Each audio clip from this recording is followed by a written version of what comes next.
I have risen from the ashes just to tell you how good this manga is. If you like war and giant robots, you'll definitely enjoy this manga. Some of y'all might know this based on the name, but those who don't, say hello to Mobile Suit Gundam Ground Zero Rise from the Ashes. Mobile Suit Gundam Ground Zero Rise from the Ashes was written and illustrated by Umetaru Saitani. The manga was published by Kodokawa Shoten and was serialized by Gundam Ace. It's based on the video game Mobile Suit Gundam side story 0079 Rise from the Ashes. The story starts in the year UC 0079 in the middle of the 1-year war after the colony drop that was launched by Zeon. It puts us in the perspective of a woman named Olivia Grant, who is a geologist working alongside an Earth Federation mobile suit team called the White Dingoes, led by Master Pierce Raider. They work together as they are working to try and fend off Zeon forces that occupy the remains of Australia. If it isn't obvious already, this manga is a war story with giant robots. The manga is focused on the war and sick mecha fights, but it also digs deep into the destruction of the 1-year war and the colony drop, the cost of human lives, and the recovery after the conflict. You may be wondering, what is the 1-year war and the colony drop? Well, I'll tell you in the context of those things. If you're a Gundam fan, you probably already know how the major events happened in the Universal Century timeline. But for those who are not familiar with Gundam and its lore, I'll explain it to you guys. Zeon Zum Daiken was leader of the Republic of Zeon and sparked an independence movement in Colony Side 3, arguing that space noids, which are the people living in the colonies, are the future to humanity, Earth's government was corrupt and outdated, and that independence was necessary. He gained a lot of support. Daiken suddenly dies, with many believing he was assassinated, and then the Zabi family took over Side 3, renaming it the Principality of Zeon, and started to build their military and mobile suits. Zeon officially declared independence in UZ-0079, but the Earth Federation refused to recognize that, so Zeon did surprise attacks on the Earth Federation, which started the 1-year war. The colony drop was initiated when Yuri Sabi wanted to drop a colony on the location Jaburo, which is where the Earth Federation's headquarters is at. Zeon captured Space Colony Site 2 and used it to drop it on Earth. This was the start of Operation British. The Earth Federation tries to stop Zeon, but fails. The colony breaks apart and hits a region named Sydney. That is basically the context of the entire conflict. The war started because of political tensions, the death of Daiken, and Zabi family militaristic takeover. The colony drop was initiated to force the Earth Federation to surrender, but backfired and escalated the war. There are more major events that happened in the 1-year war era, but for now, let's get back to talking about the manga. The Rise from the Ashes manga has a lot of things that make it pretty enjoyable when reading through the volumes and chapters. It would pretty much have you hooked when reading through the entire thing. One of the aspects that makes the story really good is its interesting cast of characters.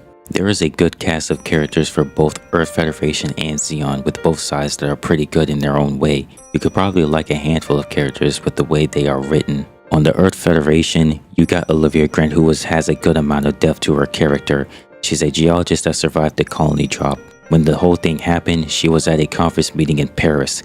She lamented the many lives that were lost at Sydney. She also lost family and friends when the colony drop happened. At the beginning of the manga, Olivia had a disdain for the war and the soldiers who were fighting in it. She often stands up to military officials as well. The first interaction between her and Pierce wasn't really the best between them. Near the end of the story, she forms a tight bond with the White Dingo team and is a lot more understanding of the war. The White Dingo team themselves are pretty cool throughout the entire story. Pierce is a character that is really good with leading the team through every mission they do. He is really strategic with every mission and always gets himself and the team out of sticky situations. Leon Lee Fai is a member that knows a lot more than what he leads on. Mike is another member that for some reason looks like Armor Ray, the last member being Anita Julianne, somebody that serves more as the support for the team and drives the hover truck. She stays at the back of every fight, just supporting the team, telling where the enemies are on the radar. Also, she's really hot. You also got the Lieutenant Commander Stanley Hawkins, who is there just to give out missions to the White Dingo team. There's 3 more characters that are part of the Earth Federation, and that is Greta Folkman, Bob Rock, and Pio. They're mainly background characters, and the manga don't get too much depth into them, except for Pio. Pio does something really bad in the 3rd volume of the manga. Don't let her cute innocent look fool you. There are some good characters in the Principality of Zeon. The one character I really like from Zeon is the character Fisk Donahue. Fisk is an ace pilot who served under a commander named Walter Curtis. He is a really skilled pilot who was respected by both allies and the enemy. Fisk is sympathetic and is really flexible. Him and Pierce formed a rivalry with each other when the both of them met up at a city named Alice Springs. The both of them were trying to take it while also trying to minimize damage because there were civilians there at that city. Fisk and Pierce will butt heads throughout the manga. I'm not going to say how it ends because I don't want to spoil it for you guys. There are other Zeon characters that are also pretty good. You got characters like Lieutenant Commander Ura Heap and Lieutenant Allison. The both of them just do stuff in the back that kind of helps out the ground forces. You got Lieutenant Maya Koizumi, who pretty much was in charge of a train that was shipping supplies to Fisk and the ground forces. She also got a friend named Adrian that's with her. You got the Commander Walter Curtis that be ordering everyone around. There are more characters, but they don't get too much depth like some of the others in the story. Overall, the characters in this are pretty good and are well written. You might come out liking some of them when you finish the manga. That's enough of the characters. Time to move on to the themes of Gundam Ground Zero. There are many elements that come into play throughout the manga. An element that comes up multiple times is the aftermath of a catastrophe. After Zeon dropped the Side 2 colony on Earth, it took a toll on the Federation. The absolute scale of the destruction and with the amount of people who died when it happened is something the manga touches on. Another element is how gritty ground combat can be.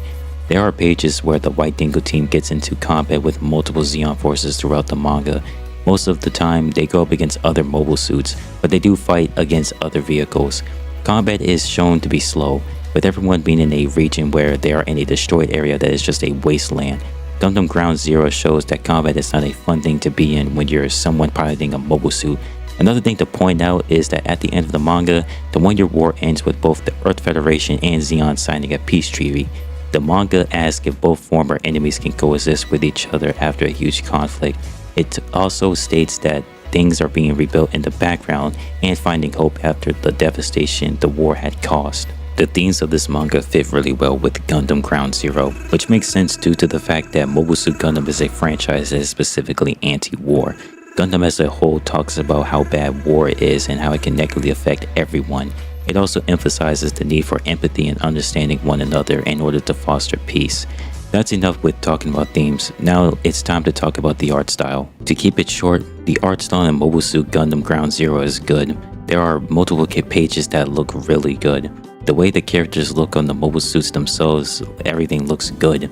There is a lot of detail that was put into every page. The way how some of the fight scenes were drawn out are really great. The manga has its very own style that stands out from other mangas that are out there. Overall, the art style is good and I don't really have any complaints about it. Overall, Mobile Suit Gundam Ground Zero Rise from the Ashes is a really good manga to read. If you like mecha and war stories, I'd say you might like this one. I also think if you want to get into the Gundam franchise, this is a pretty good manga to start from. It is not too long at all, with only having 4 volumes with a total of 22 chapters. I finished reading the thing in just 2 days. It is not at all a long manga. I really don't have anything bad to say about the manga. There might be some problems that you guys might point out if you had read it. If so, let me know what issues some of you guys have. This is a manga I really like and it's going to be something I will definitely reread again at some point later on down the line. I bet some of you guys will enjoy it when you sit down and give it a read. This is the end. If you liked the video, like, comment down below on what you think about it, and share with other people. I want more people to see this video and the channel. If you want to keep up with me and the videos I post, feel free to subscribe and hit the bell. I would really appreciate it if you do that. Follow my TikTok account. I post on there as well.